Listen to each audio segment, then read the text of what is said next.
Hello दोस्तों, नमस्कार। मेरा नाम है पुष्पेंद्र और मैं आपका फिर से स्वागत करता हूँ अपने यूट्यूब चैनल यूपी बिज़नेस में। दोस्तों, सबसे पहले आप सभी लोगों को मेरा तहे दिल से धन्यवाद। थैंक यू सो मच कि आप सब लोग मुझसे जुड़े हैं और मुझे एनकरेज करते रहते हैं टाइम बाय टाइम अपने अच्छे-अच्छे कमेंट से, जिससे कि मैं टाइम बाय टाइम एक-एक अच्छी-अच्छी वीडियोज़ आपके लिए लाता रहता हूँ। एज़ पर योर डिमांड, जैसे कि आप लोग मुझसे कमेंट करते रहते हैं मुझे टेलीग्राम पे या मेरी वीडियोज़ की कमेंट सेक्शन में। तो मुझे एक प्रोत्साहन मिलता है कि चलिए, मैं अगर कुछ कर रहा हूँ तो कुछ उसका रिप्लाई मुझे आप लोगों से अच्छा पॉजिटिव रिप्लाई मुझे आपसे मिल रहा है। तो इसी दिशा में मैंने आज एक और वीडियो मैं आपके लिए लेके आया हूँ। ये वीडियो उन सभी यूट्यूब सेल एस्पिरेंट्स के लिए है जिन लोगों ने एग्जीक्यूटिव असिस्टेंट का अभी कुछ टाइम पहले एग्ज़ाम दिया था और अभी वो रिज़ल्ट का अपना वेट कर रहे हैं। दोस्तों, बहुत सारे लोगों के मैसेज आ रहे हैं कि सर, क्या मैं इतने नंबर पे अपनी टाइपिंग स्टार्ट करूँ या नहीं करूँ? तो दोस्तों, ये वीडियो खासकर इन्हीं लोगों के लिए है, क्योंकि जो लोग बीच में फँसे हुए हैं कि सर, क्या इसकी कट ऑफ हो सकती है, क्या नहीं हो सकती? तो ये किसी भी यूट्यूब चैनल के लिए कहना बड़ा ही मुश्किल टास्क है, क्योंकि ये एग्ज़ाम 15 अलग-अलग शिफ्ट में, अलग-अलग दिन में एग्ज़ाम हुआ है। वो कैटेगरी वाइज़ इसका एनालिसिस करना और नॉर्मलाइज़ेशन का क्या फ़र्क होगा, ये भी एनालाइज़ करना, ये बड़ा मुश्किल काम है। लेकिन फिर भी मैंने पूरी कोशिश की है कि एक सही आँकड़ा आपको दूँ। 3200 लोगों का आँकड़ा है, जिसके आधार पे आज मैं आपके सामने ये वीडियो ये लेके आया हूँ, और मुझे लगता है कि आपको कम से कम इस वीडियो में कुछ पसंद आए ना आए, लेकिन मेरी मेहनत शायद आपको दिखाई दे और आप इस वीडियो को एक लाइक तो देके ज़रूर जाओ। तो चलिए, इस वीडियो को लाइक करने के लिए, लेकिन ये वीडियो आपको पूरी देखनी पड़ेगी, तभी आपको समझ में आएगा क्या एनालिसिस है और क्या इसका आउटपुट है और कहाँ तक आपको भी ये सही लगता है जो मैं आपको बताने वाला हूँ। ठीक है? आपके कमेंट्स का भी मुझे वेट रहेगा कमेंट सेक्शन में। तो फिर भी आपसे एक बार फिर रिक्वेस्ट करता हूँ, वीडियो को देखने के साथ में प्लीज़ लाइक कीजिए। जहाँ आपको लगता है कि आपके साथियों ने एग्ज़ाम दिया, उनको शेयर कीजिए और सब्सक्राइब प्लीज़। अगर आप फर्स्ट व्यूअर हैं, तो आप सब्सक्राइब ज़रूर कीजिए। तो चलिए सीधे देखिए, इस वीडियो को मैं बाकी वीडियो से थोड़ी ये बड़ी रहेगी, क्योंकि ये डेटा का एनालिसिस है। हालाँकि मैंने उसको भी बहुत समरी उसकी छोटी बना के कोशिश की है कि जल्दी से जल्दी खत्म कर सकूँ। तो वीडियो में प्लीज़ बने रहिएगा थोड़ी 10 मिनट के लिए। मैं आपको चलिए दिखाता हूँ। क्या डेटा है और किस आधार पे मैंने क्या ये मेरिट एक्सपेक्टेड कट ऑफ हो सकती है।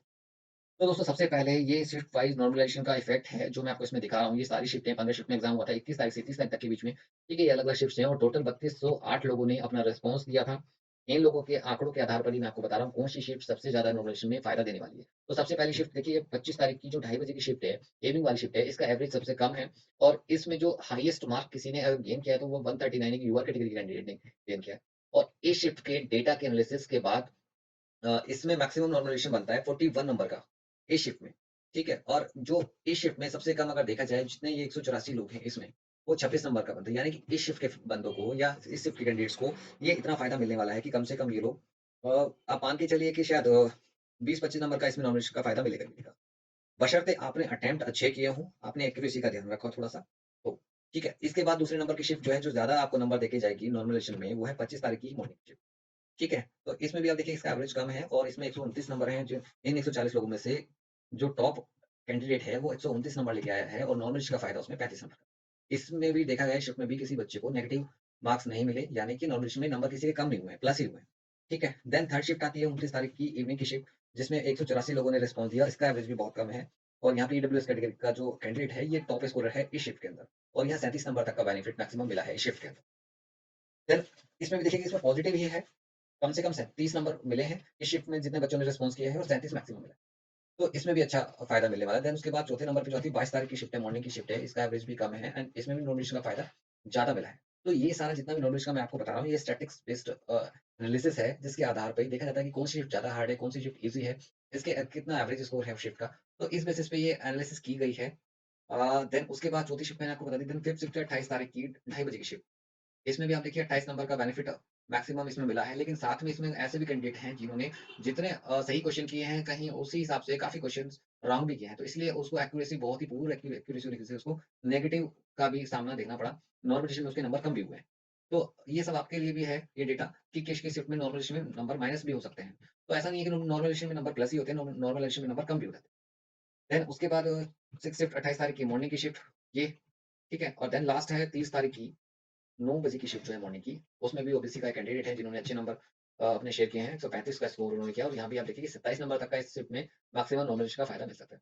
तो आप देखिए, जो शिफ्ट है सभी में कुछ ना कुछ तो खैर नॉलेज का फ़ायदा रहेगा ही, लेकिन ये जो हाइलाइटेड शिफ्ट है, जो मैंने येलो कलर से हाइलाइट की है, ये शिफ्ट वो शिफ्ट है जहाँ पे नॉर्मलाइज़ेशन का खेल बड़ा होगा। जहाँ हो सकता है रो स्कोर आपका, सपोज़ कीजिए कि 100 ही आपका बन रहा हो, लेकिन आपके नंबर 130 बन जाएँ, या हो सकता है कि आपके नंबर 120 बन रहे हों और वो माइनस होने के बाद सिर्फ़ आपके 100 रह जाएँ। तो ये जो मैं सबसे पहले मैंने आपको नॉर्मलाइज़ेशन का इफ़ेक्ट दिखाया है, इसलिए दिखाया है कि जैसे कि आगे मैं आपको रो स्कोर के साथ में आपको नॉर्मल के स्कोर आपको दिखाऊँ कि किस ग्रुप में, किस कैटेगरी में कितने-कितने मार्क्स लोगों ने गेन किए हैं और क्या कट ऑफ हो सकती है, वो सब आपको समझाने से पहले ज़रूरी था कि मैं आपको ये आपको समझाऊँ। तो ये आपने देख लिया कि 15 शिफ्ट में और चाहे तो अगर आपको ये डेटा सारा चाहिएगा, तो आप मुझे टेलीग्राम पे मैसेज कर सकते हैं, मेरे ग्रुप को जॉइन कर सकते हैं, वहाँ ये सारा का सारा डेटा मैं वहाँ पे आपको भेज दूँगा। तो चलिए अब हम देख लेते हैं कि किस कैटेगरी में क्या स्कोर लोगों का रहा है, कितने लोगों का क्या स्कोर रहा है और उसकी क्या एक्सपेक्टेड उससे कट ऑफ क्या निकल के आती है। हाँ, दोस्तों तो ये है वो टेबल जो मैंने रॉ मार्क्स के बेसिस पे अलग-अलग कैटेगराइज़ किया हुआ है, ठीक है? इसमें मैंने कैटेगराइज़ कैसे किया हुआ है, इधर तो आप देखिए कि मैंने कैटेगरीज़ अलग-अलग कैटेगरीज़ लिखी हैं। साथ में इधर मैंने ग्रुपिंग बनाया कि 150 से ऊपर कितने वाले कितने लोग हैं, 140 से 150, 130 से 140, 120 से 130, 110 से 120, 100 से 110 इस तरह से ये मैंने ग्रुपिंग की है और यहाँ पे सामने वो नंबर्स ऑफ कैंडिडेट्स जिन्होंने इसमें स्कोर किया है, ठीक है? तो जैसे यहाँ आप देख सकते हैं 150 से ज़्यादा वाले कितने लोग हैं, सिर्फ 2 लोग और वो दोनों के दोनों ओबीसी कैटेगरी से बिलॉन्ग करते हैं। उसके बाद 140 से 150 के बीच कितने लोग हैं? ये टोटल 22 लोग हैं। इस 22 लोगों में से 8 लोग अनरिज़र्व से 4 ईडब्ल्यूएस से 9 से ये और इस तरह से ये लोग, ठीक है? देन उसके बाद आप देखिए कि 130 से ये, ये 122 लोग जो लाइक कर रहे हैं वो 130 से 140 के बीच। मैं यहाँ रॉ मार्क की बात कर रहा हूँ, रॉ मार्क्स की, ठीक है? तो अभी हमें साथ में ये देखना होगा कि कितनी वैकेंसी है। देखिए यहाँ लिखी है मैंने वैकेंसी 512 अनरिज़र्व की 127 ईडब्ल्यूएस की 340 ओबीसी की और ये इतनी। अब क्योंकि टाइपिंग में कम से कम 3 गुना बुलाए जाते हैं तो मैंने साथ में यहाँ लिखी है कि टाइपिंग के लिए कितनी कॉल्स होंगी। ठीक है, टाइपिंग के लिए टोटल 2283 की कॉल होगी। अब देखिए कि यहाँ पे अनरिज़र्व के लिए 1526 सीटें हैं, अनरिज़र्व के लिए। लेकिन क्या अनरिज़र्व की सीट के लिए सिर्फ़ अनरिज़र्व को ही कॉल किया जाएगा? जी नहीं, अनरिज़र्व के लिए उन सभी लोगों को कॉल किया जाएगा जो अनरिज़र्व की कट ऑफ को क्वालीफाई करते होंगे, चाहे वो ईडब्ल्यू से हों, ओबीसी से हों या एससी-एसटी कैटेगरी से, किसी भी कैटेगरी से हो। तो आप यहाँ देखिए 110 से ऊपर के कितने लोग हैं? तो हम यहाँ मोटा-मोटा देख लेते हैं कि टोटल 569 लोग जो हैं, वो यहाँ इस डेटा के हिसाब से जो 3200 लोगों का डेटा है, उसमें से 569 लोग जो हैं वो 110 से ऊपर वाले, ठीक है? तो कम से कम इस डेटा के हिसाब से सिर्फ 3200 लोगों के अंदर 570 लोगों के करीब ऐसे हैं जो कि 110 से ऊपर। यानी कि हो सकता है हमने तो सिर्फ 3200 लोगों का डेटा लिया है, लेकिन जितना डेटा हमारे पास है इतने लोग अभी बाहर इतने क्या इससे दोगुने लोग अभी बाहर हो सकते हैं। तो हमें कितने अनरिज़र्व के लिए चाहिए 1536 लोग, तो ज़ाहिर-सी बात है हमारे पास 550 लोग यहाँ पे हैं।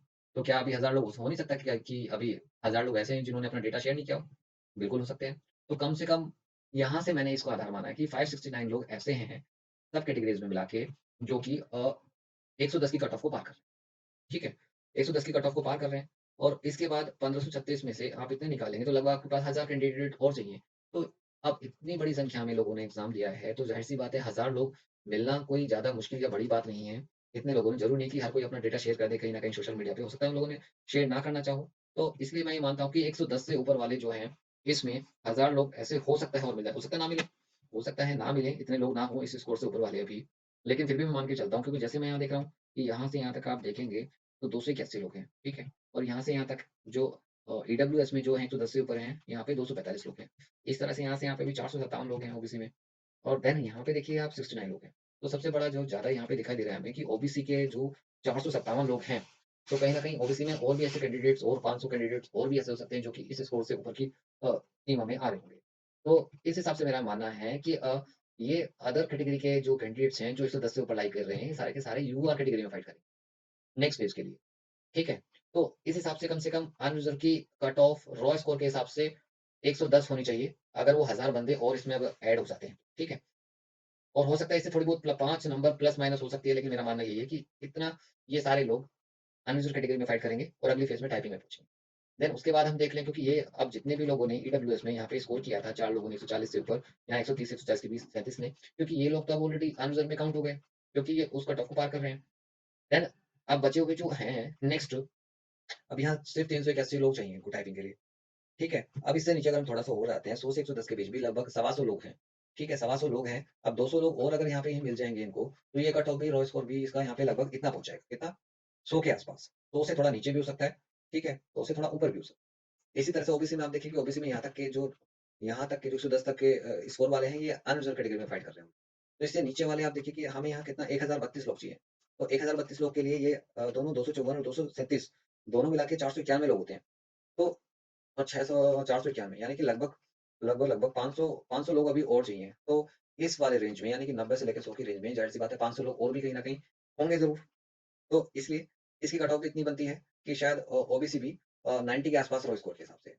इस हिसाब से मैंने एससी कैटेगरी में देखा कि यहाँ पे 798 लोग चाहिए और यहाँ पे हम देखेंगे तो यहाँ तक हम देखें तो सिर्फ साढ़े 300 लोग हमें यहाँ दिख रहे हैं यहाँ तक, 70 तक। तो रॉ स्कोर 70-75 जो है वो एससी कैटेगरी में सेफ है टाइपिंग फेज़ में पहुँचने के लिए। इस तरह से एसटी कैटेगरी में देखिए कि बहुत ही कम स्टूडेंट हैं जो कि यहाँ पे फाइट में हैं और हैं तो वो काफ़ी निचले यानी कि स्कोर पे हैं। अब देखिए मुझे लगता है कि इसमें रॉ स्कोर के हिसाब से एसटी का तो 50-60 नंबर पे भी शायद कॉल आ जाएगा, रॉ स्कोर के हिसाब से। क्योंकि हो सकता है स्कोर उसका काफ़ी अभी बढ़ भी जाए, लेकिन नेगेटिव्स कुछ ज़्यादा किया होगा तो कहीं कम भी हो सकता है। तो ये जो मैं आपको दिखा रहा था, ये इस हिसाब से था कि रॉ स्कोर के बेसिस पे। अब देख लेते हैं हम कि नॉर्मलाइज़ेशन के बाद क्या कट ऑफ हो सकती है। ये स्कोर तो मैंने आपको बताया और साथ में मैंने यहाँ पे देखिए हाइलाइट कर दिया है कि इसकी कट ऑफ इसमें क्या हो सकती है। अनरिज़र्व की कट ऑफ 115 रो के हिसाब से, ईडब्ल्यूएस की 105, ये 90-95 के आस-पास, एससी की 75 के आस-पास हो सकती है, 70-75 के हिसाब से और एसटी की 55 के हिसाब से हो सकती है रॉ स्कोर के हिसाब से। देन इसी के हिसाब से मैं आपको दिखा देता हूँ कि अब क्या इसमें नॉर्मलाइज़ेशन का नॉर्मलाइज़ेशन के बाद क्या होगा? देखिए नॉर्मलाइज़ेशन के बाद क्या होगा यहाँ पे कि ये मार्क्स थोड़ा-सा और बढ़ जाएगा। जिस तरह से मैंने आपको बताया था कि उसमें यूआर की कैटेगरी में यहाँ पर आप देखेंगे 130 से ऊपर वाले, ये नॉर्मलाइज़ेशन स्कोर की बात कर रहा हूँ। इससे ऊपर 218 216 लोग यहाँ पे हमें दिख रहे हैं। प्लस इसकी सेम रेंज में यानी कि सेम स्कोर लेवल पर हम देखेंगे तो टोटल ये अ, 763 यानी 763 लगभग 750 लोग, आधे लोग तो अदर कैटेगरी के सब मिला के हमें यहाँ पे हो जा रहे हैं। ठीक है? 763 लोग कितने चाहिए? 1530 यानी कि आधे लोग और चाहिए। तो ज़ाहिर-सी बात है हमने सिर्फ 3200 लोगों के डेटा पे काम किया तो हमें आधे लोग मिल गए। अभी इतने बच्चे और हैं जो कि सोशल मीडिया पे नहीं हैं या उन्होंने अपना इसको शेयर नहीं किया तो हम उनको नज़रअंदाज नहीं कर सकते और हम ये मान के थोड़ा एक्सपेक्ट कर सकते हैं कि 763 लोग यहाँ अवेलेबल हैं और हो सकता है 700 लोग अभी और हो सकते हैं जो इस स्कोर से ऊपर होंगे। नहीं होते हैं तो थोड़ी-सी नीचे और आ सकती है लेकिन मुझे लगता है कि ये डेटा कहता है कि ये 130, 125 इससे नीचे शायद ना जाए। तो इसमें इसका मेरे ख़्याल से जो रहेगा वो 130 के आस-पास कम से कम रहेगा नॉर्मलाइज़्ड स्कोर देखें तो 130, 135 के हिसाब से। इस तरह से ईडब्ल्यूएस का आप देखिए कि इससे ऊपर वाले जो बच्चे थे वो जनरल में फ़ाइट करके उन्होंने वहाँ पे अपनी सीट टाइपिंग के लिए वहाँ पे क्वालीफ़ाई किया है। देन उसके बाद 120, 125 के आस-पास वाले ईडब्ल्यूएस के जो है वो यहाँ पे फ़ाइट करेंगे। इसके बाद ओबीसी में आप देखिए कि यहाँ तक के जो कैंडिडेट जो थे ये 328 ये अनरिज़र्व में अपनी फ़ाइट कर रहे हैं और यहाँ पे ये ओबीसी की 105 के आस-पास कट ऑफ है। देन एससी कैटेगरी में आप देखिए कि एससी कैटेगरी में जो टॉप के स्टूडेंट थे, जो कैंडिडेट्स थे, वो यूआर कैटेगरी में टाइपिंग के लिए क्वालीफाई हुए, ये 7 लोग, ये 25 लोग। उसके बाद से आप देखिए कि अभी इनको ये लेकिन 800 लोग चाहिए, इनको कॉलिंग करेंगे, ये टाइपिंग के लिए, तो कहाँ से करेंगे? तो ज़ाहिर-सी बात है, उनको नीचे वाले लोगों को बुलाना पड़ेगा। देन वो जो क्या है कि 120 से नीचे उनको यहाँ यहाँ पे 90 तक यहाँ आना पड़ेगा। यहाँ आने के बावजूद भी वो यहाँ पे 300-400 लोग इनको यहाँ मिल पाएँगे। लेकिन जैसा मेरा एक्सपीरियंस है, मुझे ये लगता है कि एससी, एसटी कैटेगरी के लोग कहीं न कहीं से थोड़ा-सा उतना खुल के अपना स्कोर शेयर नहीं करते हैं, क्योंकि उनको फिर कैटेगरी डिस्क्लोज़ करनी पड़ती है। कहीं न कहीं थोड़ा बहुत लगता है, तो मैंने पिछले एग्ज़ाम्स में देखा कि जितना हम एक्सपेक्ट करते थे कि इतने लोग नहीं होंगे, लेकिन उससे ज़्यादा लोग निकल जाते हैं इसकी कैटेगरी में जो फाइनल रिज़ल्ट आता है। तो ये देखिए, तो इस वज़ह से मैंने ये ज़्यादा नीचे तक नहीं, 90 तक मैंने लिया कि 90 या 95 तक का स्कोर होगा, जो एससी वालों को टाइपिंग के लिए कॉल किया जाएगा। ये नॉर्मलाइज़्ड स्कोर है। रॉ स्कोर मैं आपको ऑलरेडी बता चुका हूँ कि क्या हो सकता है। ठीक है? एसटी कैटेगरी में 65 का स्कोर है, जो नॉर्मलाइज़्ड स्कोर रहेगा। ठीक है? और रॉ स्कोर उनका 55। तो ये जो मेरी प्रेडिक्शंस थोड़ी-सी हैं, जिस तरह से मैंने आपको बताया कि क्या कट ऑफ हो सकती है। एक बार मैं दोबारा मैं आपको दिखा दूँ कि रॉ स्कोर और इसमें मैंने क्या डिफरेंशिएट किया है, ठीक है? एक बार मैं थोड़ा-सा और आपको समझाऊँ, थोड़ा-सा करके देखिए, मैंने सबसे पहले यूआर कैटेगरी में जितने लोग लाई कर रहे हैं, अगर मैं यूआर कैटेगरी में मानता हूँ कि 110 से ऊपर कट ऑफ रहेगी रॉ स्कोर, देन उसी स्कोर रेंज के अंदर कितने लोग और आ रहे हैं, वो हमें देखना पड़ा यहाँ पे देखना पड़ेगा। इसलिए मैंने यहाँ 569 लोग यहाँ कंसीडर किए और देखा कि 1536 ही हैं। तो 569 लोग हमारे पास हैं सिर्फ 3200 के डेटा के अंदर, तो क्या हमारे पास 1000 लोग और नहीं निकल जाएँगे? निकल जाएँगे। इसलिए स्कोर जो है रॉ स्कोर कम से कम 110 के आस-पास तो एक ह्यूमन कैटेगरी का होना चाहिए। ठीक है? उसके बाद उस हिसाब से, क्योंकि टॉप स्कोरर वाले सारे अदर कैटेगरीज़ के चले गए हैं टाइपिंग में वहाँ क्वालीफाई करने। तो यहाँ इनकी कैटेगरीज़ पे इनकी कट ऑफ पे ज़रूर फ़र्क पड़ेगा और ये कैटेगरी वाली जो है कट ऑफ ये नीचे रहेगी। ठीक है?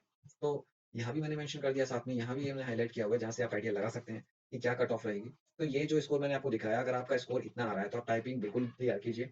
आपका स्कोर अगर इतना बन रहा है और आपकी शिफ्ट एक उसका भी आप ध्यान रखिए कि आपकी जो शिफ्ट है, अगर आपका स्कोर कम भी है और आप अगर इन शिफ्ट में लाई कर रहे हैं, देन ये आपके लिए बहुत ही बेनिफिट होने वाला है, फिर आपका स्कोर भी अच्छा बनने वाला है। अगर आपका स्कोर कम भी है, तब भी आप निराश ना होंगे, क्योंकि इन शिफ्ट में अगर आपका रहा है, तो देन आपका क्वालीफाई हो सकता है। अपनी टाइपिंग आप स्टार्ट कर दीजिए। तो यही मेरी थोड़ा डेटा का एनालिसिस था, जो मैंने 2-3 दिन मेहनत करके आपके लिए बनाया और आई होप कि थोड़ा आपको समझ में आया होगा, क्योंकि यहाँ टॉप स्कोरर हैं, वो सब लोग ऑलरेडी टाइपिंग के लिए क्वालीफाई हो जाएँगे अगली फ़ेज़ के लिए। लेकिन देखिए, ये अभी मैंने जो स्कोर आपको बताया, ये टाइपिंग के हिसाब से बताया, ठीक है? टाइपिंग की कट ऑफ इतनी एक्सपेक्टेड मैंने की है। अभी फाइनल टीवी के लिए मैंने ये नहीं आपको बताया है, तो फाइनल की कुछ और हो सकती है। लेट्स सी, अभी रिज़ल्ट आने के बाद।